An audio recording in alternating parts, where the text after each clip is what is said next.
पराली का हल ढूंढ लिया है। इसका हल बायो डिकम्पोजर से बना है। दिल्ली सरकार ने बायो डिकम्पोजर को प्रभावी ढंग से लागू किया है। दिल्ली के 39 गांव में इसे लागू किया गया है। ऐसे किसान भी खुश हैं। यह एक अलग तरह की प्रक्रिया है। इसके तहत धान की फसल काट लेने के बाद जो पराली बचती है, इसे रसायन द्वारा खेत में ही गला दिया जाता है। यह ऐसा रसायन है जो खेत को नुकसान नहीं पहुंचाता है। 6 साल के अंदर कई ऐसे कदम उठाए हैं जिसकी वजह से पूरा साल दिल्ली की हवा अब काफ़ी साफ रहती है।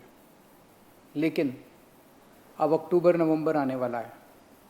10 अक्टूबर के आसपास से दिल्ली की हवा फिर से ख़राब होने लगेगी। 10 अक्टूबर से नवंबर के अंत तक लगभग दिल्ली की हवा फिर ख़राब हो जाती है।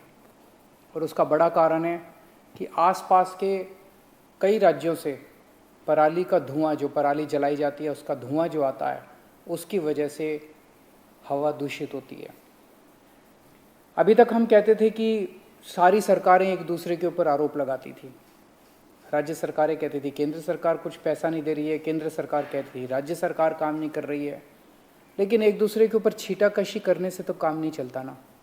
हमें समाधान निकालना है और दिल्ली सरकार समाधान निकालने पे विश्वास रखती है। पिछली साल दिल्ली सरकार ने समाधान निकाला। पूसा इंस्टीट्यूट ने एक बायो डिकम्पोजर बनाया है। ये बायो डिकम्पोजर क्या कहता है? पहले तो हम ये समझ लें कि पराली की समस्या क्या है। धान की फसल लगभग अक्टूबर के महीने में किसान काटता है। जो जब धान की फसल कटती है तो धान की फसल कटने के बाद इतना इतना तना उसका नीचे रह जाता है। उसको डंठल कह लीजिए, तना कह लीजिए, उतना रह जाता है। इतना इतना तना नीचे ज़मीन पे रह जाता है। इसको पराली कहते हैं।